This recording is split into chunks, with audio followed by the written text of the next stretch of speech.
Hey everybody, welcome back to the channel. In this video, we're going to be starting episode 7 in our series, The Hitchhiker's Guide to D2R Modding, and today we're going to be going over JSON files. Some of you may have been waiting for it, some of you may have been dreading it, but we're ready to roll into it, so if you haven't already, make sure you like the video and subscribe if you're enjoying the content. But with that out of the way, let's roll right in and see what we're doing. So off the bat, JSON files, you're going to have to get used to them. They're essentially the resurrected version of .text files. They're going to control almost every aspect of the visuals, the animations, the text representations, all that stuff in resurrected. So no matter what you're working with, whether you're doing simple edits or more complex edits, you're going to have to deal with these JSON files. The good thing about them is that they are very easy to edit. So because it's a JSON file, you might have used these in some capacity before, but they can be edited with any plain text program. So I'm going to open one of a standard layout JSON file that you would find for one of your panels. We'll open up, I guess we'll take a look at the stash panel for now. So I'm going to open up Bank Expansion Layout HD. This is the panel that would be used during the resurrected mode for expansion characters. So one of the things that we can see is, again, it's just plain text. So you can technically use Notepad if you wanted to edit these files. You don't need a special program, but we do recommend something like Visual Studio Code, not only for formatting reasons, but you can install plugins and things like that to make your life easier down the road. But they are very easy to edit, so that's a good plus for it. And because they're easy to edit and they don't have a lot of command jargon, programming jargon, you're not doing if-else statements or using some open database of programming code, it's going to be relatively easy to customize because, again, it's straightforward on what you want to do. If you're trying to change the tab count for your shared stash from 4 to 5, it doesn't take a rocket scientist to figure out how you can start accomplishing this and get your goals done. So it's very simple to maneuver around and edit things, but you are limited in that all these functions are hard-coded. So although the JSON file itself is open format and freely editable, everything in them is controlled by the executable and accessed by these widgets. So there's a lot of different types of widgets, and the game is programmed to understand specific things from specific widgets and only that. So one example I might be able to give is we have like a text box widget here, which, as you might imagine, will be able to display text on the screen. If I try to give it an image file name to put in that text box, even though the JSON clearly understands what an image file name is and how to process it, because the text box widget never looks for an image file name, I cannot just copy and paste that here, add it between the brackets, and call it a day. The widget itself will not understand what to do with this image. So there are ways to get around this. One of them being you can embed things as children. So you can see this children reference here. What this does is, just as I said, it embeds something in another object. So I can embed a image widget as a child of a text box widget, and then I can have my cake and eat it too, like I wanted it before. But I cannot just kind of directly copy and paste things like that. You do have to be mindful of the hard-coded nature of the widget itself. Other than that, again, they are relatively easy to manage. You can copy and paste, you can remove things, move them around however you want. That's not an issue. And because we can edit sprites and all that other stuff, you can make things look more or less however you'd like, as long as you just stay within the rules. Now that we understand kind of some of the basics of JSONs themselves, we're going to go over some of the different types of JSONs.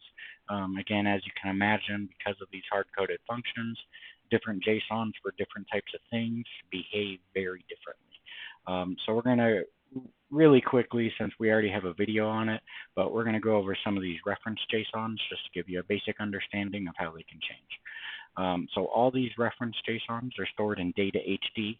The first one we'll show is just data HD character, and it's going to be the monsters.json. I'm going to show this one because it's a very simple file, just like the other reference JSONs. It is nothing but an A to B comparison file.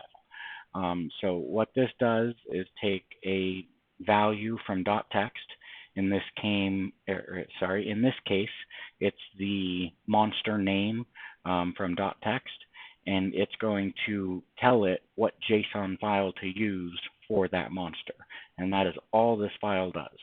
So if you've made edits to a monster name, you're trying to add a new monster, anything like that, all you got to do is add your reference in here, call it a day, or save it, call it a day, you're done. So there's not much to go into here. Just make sure everything matches how it's supposed to, and you're good to go.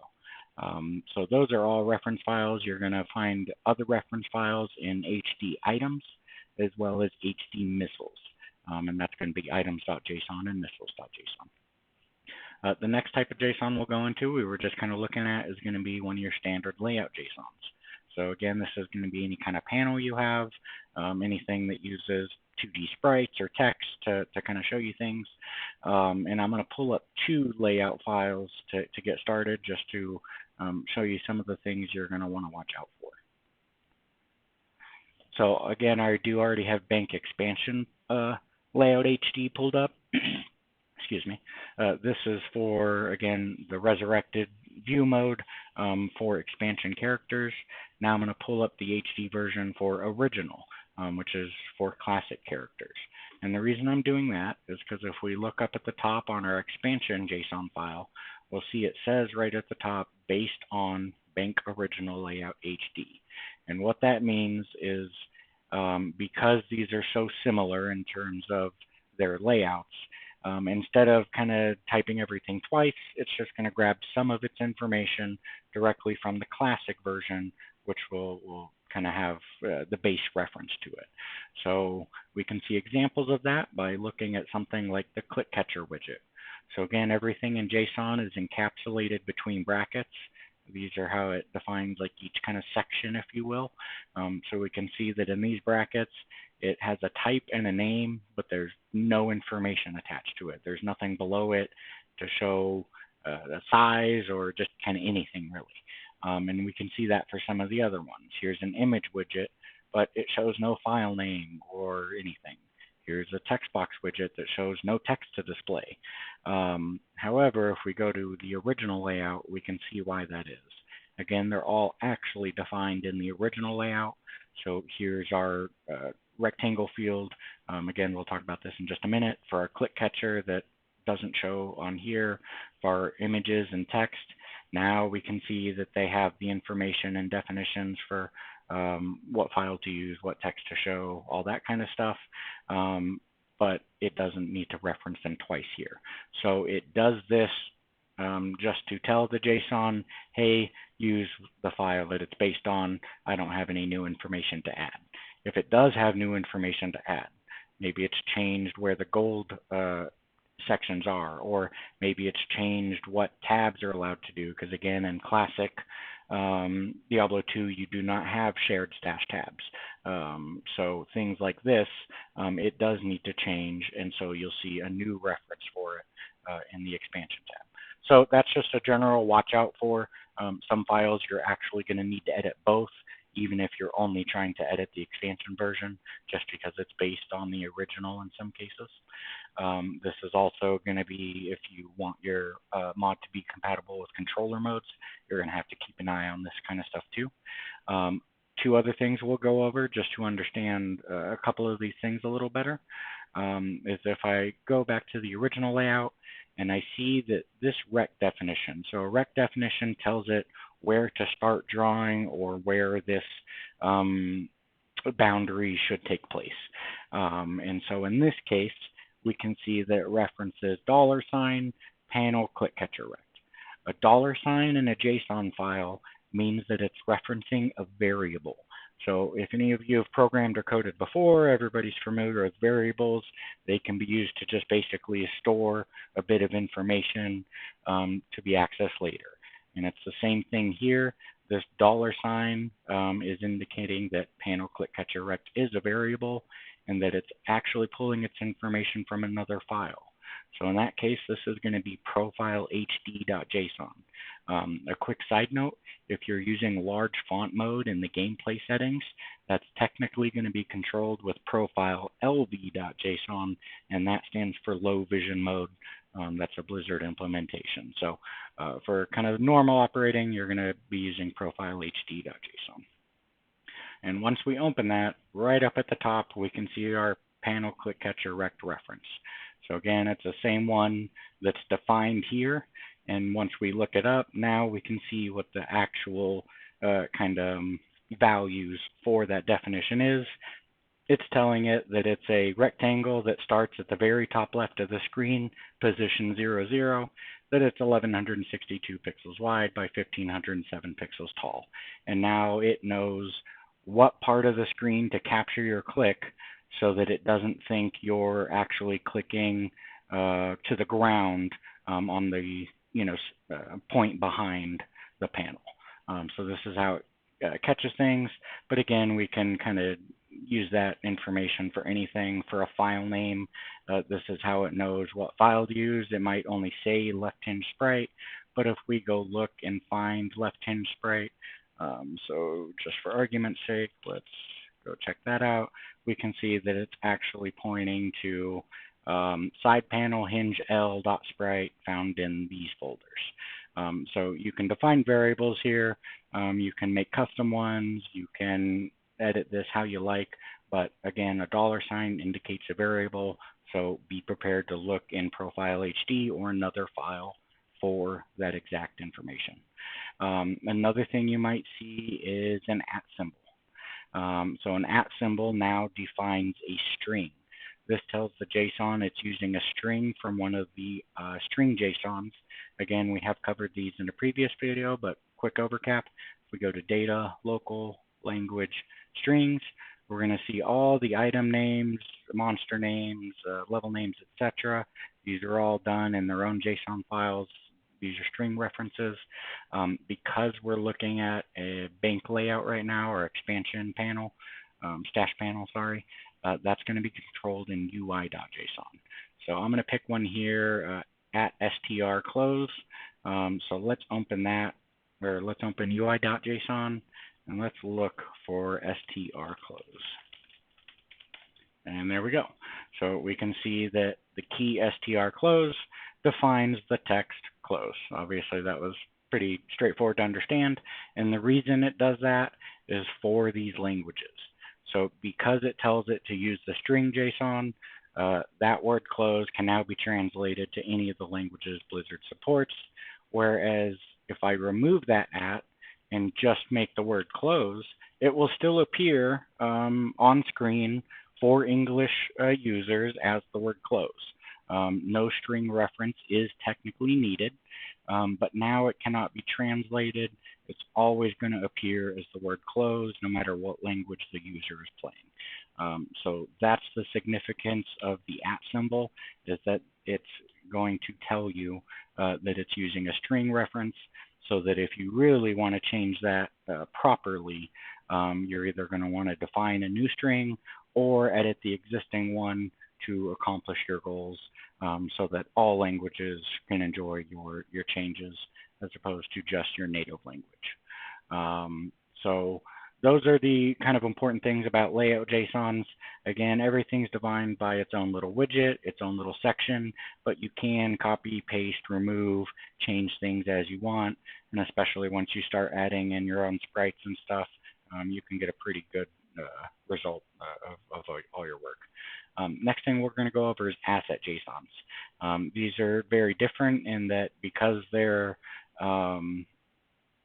related to models, particles, things like that, you're not going to see much overlap on what you can copy and paste between, let's say, a layout JSON versus an asset JSON. They're going to be very different in that regard. So I'm going to start out with something maybe a little simpler like a missile. So I'll just pick a missile like Firebolt here. We'll open up a JSON for that, and we can start exploring kind of how these are structured. So one reason I do recommend using Visual Studio Code or a similar type level program is you will find files like this. The JSON that's a single file. It's formatted that way just for like space saving and stuff, but obviously it's a super pain to edit this way, but we can just right click anywhere, select Format Document, and we're good to go. The first thing I need to tell you is that this dependencies section, again indicated by these opening and closing brackets here, ignore it. It doesn't matter what you do to it. If you're adding new assets into this JSON, if you're removing them, just ignore dependencies as far as modding goes, has no effect on us. So that's going to apply to any file where you see a dependency section. At least until more is known, it has no effect, ignore it. So the first thing we care about is the unit definition section. You're very rarely going to make a change in here. Sometimes you are going to make a change in this entity root section. Again, everything just get used to being encapsulated in brackets. So there's some times where you might want to change something from the root, but most times this is just to let you know when the meat of the JSON starts, when your actual thing you're trying to edit starts, and then you can move on to basically the next block of brackets. And so for us, that next block of brackets is going to be this block right here, and that is going to be our entity. So this is the actual content of the JSON. This kind of just defines it, and now this is the actual meat and potatoes of what we're trying to do. So I'll say it, and you're going to hear it a lot. It's encapsulated in brackets for each section. So this section of brackets is considered the VFX definition component. So this is going to define what the particle or what this missile is going to use for its particle, or for its model, or for its sound, things like that. We'll get into more details later. But in this case, the Firebolt missile is technically using this particle, VFX Firebolt Trail. So if you wanted to change the look of the actual missile, the actual particle, this is where you can do something like that. I will say right off the bat, we do not currently have an editor for particles or a way to even change scaling of particles. Editing colors is possible, but it is a bit of an edit. It's not just a straightforward change of value and you're off to go. So we are somewhat limited on this, but they can still be edited in some fashion, and more through JSON and getting creative than anything else. So anyways, this is going to define the actual particle to use. These can be duplicated. So if you're trying to do something like maybe stack particles on top of each other to make them brighter, or add more particles just to make it seem more full effect, that kind of stuff, you can do all that. The next section you're going to see, you're not always going to see these, but you're going to see them on a lot, and you can add them if they're not already there, is the transform definition component. So again, these are going to kind of tell you what they do, but this allows you to transform that particle, because again, that's what's defined here. It allows you to transform that particle in certain ways. So it can allow you to change its position.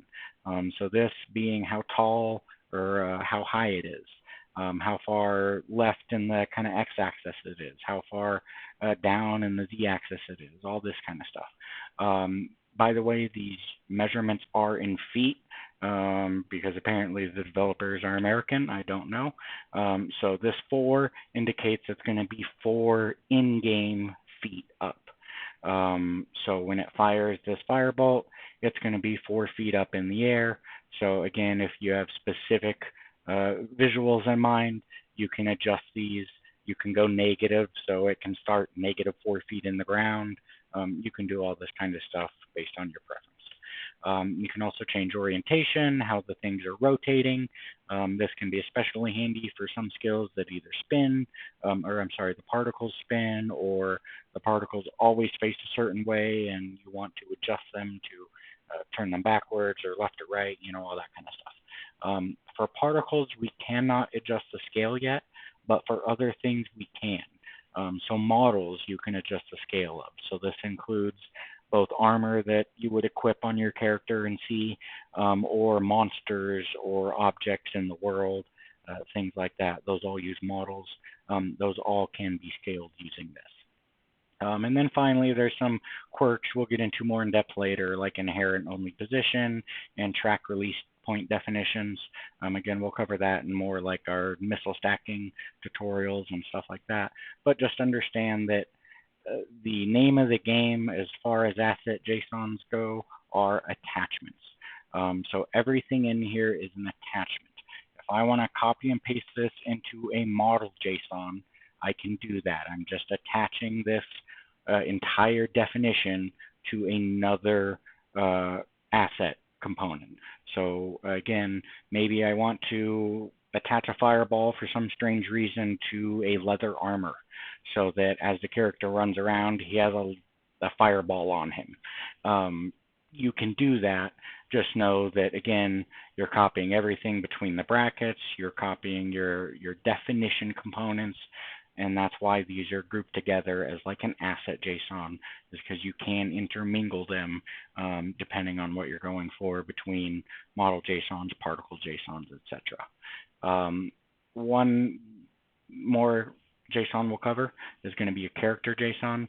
This one's very specific in that you're going to be mostly doing 2 or 3 edits on these files, and they're very specific to that type of JSON, and then you're not going to be getting too into depth with the actual JSON file, unlike a layout file or something where you could spend a lot of time customizing things.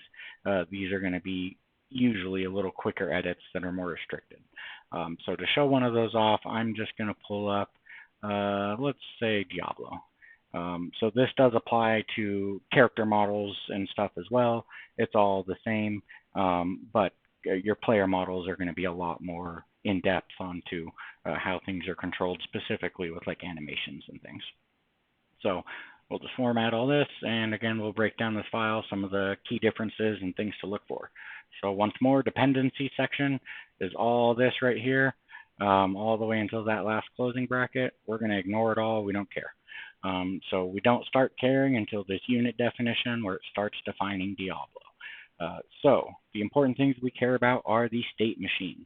In every character JSON, you're going to see a reference to a state machine. The state machine is what controls the animations for that character. So in this case, if I go to the Diablo folder and we open up a state machine here, format that giant mess, and we start looking at things, let me go here. So we can see that this is where it defines what animations to use depending on what action or state that character is in. So when that character is dead, use this animation. When that character is doing nothing, use this animation, etc., etc., etc. It's going to run down the list of every possible kind of animation this monster can use, and it's going to pop it all in here. And sometimes you're going to see certain animations that are attached to skills or certain sequences. Like here, you'll see this is attached to skill ID 198 because it's a sequence specific to Diablo for while he's running. Again, we will get more into depth into state machine edits, but just understand that a state machine controls animations, and you're going to see it in every character file. So there might be some animations that you want to edit or switch to, in which case you're going to want to know and control that here. Likely, there's skeletons. Some animations are not compatible with some skeletons.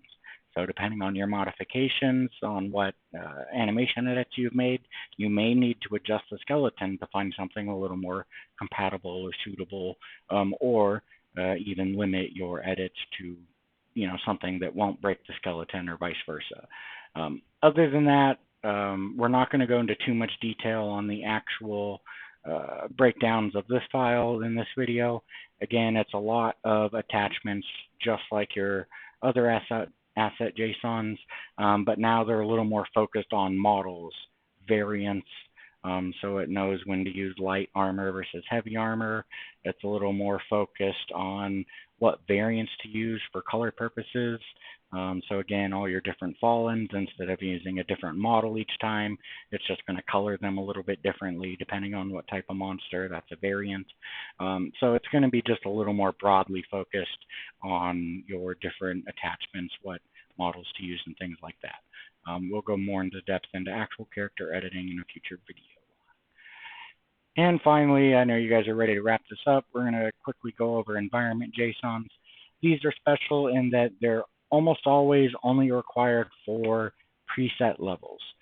So if you're making a new level or you're trying to edit one, and that's a preset level, again, I do have a video on the channel regarding making new levels, preset versus maze, all that kind of stuff. But the important thing to know is preset maps never change, and therefore Diablo 2 Resurrected expects a JSON file for those levels so that it knows exactly where to put the walls, where to put the waypoint, all that kind of stuff. So for those, we're going to go into HD environment preset. I'll pick something like the throne room, I guess. We'll try that.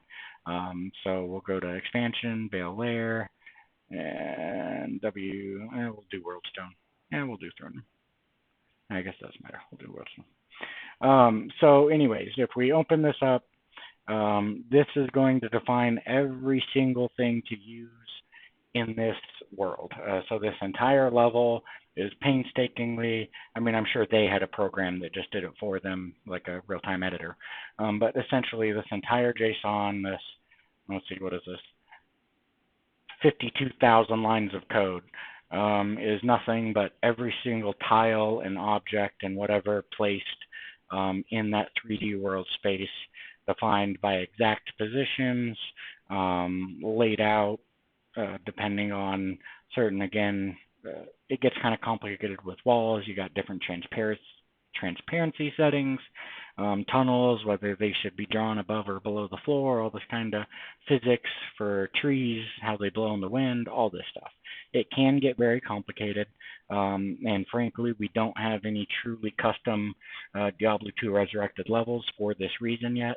We do have plenty of custom maze levels, but nothing kind of handcrafted detail for largely this reason. So with that said, I'm not going to go too much into depth on how these, how to modify these.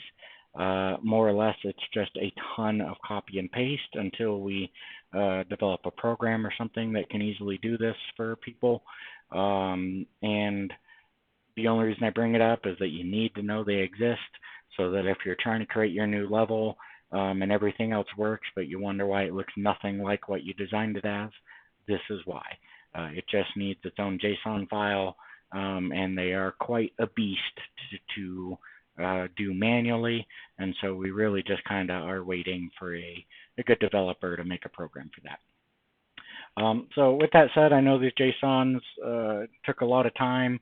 I know it made it seem like some rambling at times, but trust me, there's a ton of information to be unlocked still, and we will go into more in depth on kind of each type of JSON and more specifically the actual edits you're going to be doing to interact with these. And that's one reason we didn't go in depth. You might see it 5 times in the next 10 videos, just as it's very integrated into Resurrected, so it'll be a required edit for many things.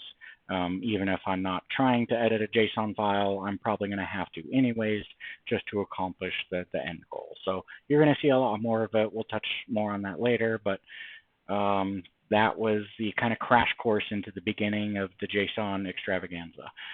So I hope you guys have been enjoying. Thanks for sticking around to the end, and have a great day and take care. Bye.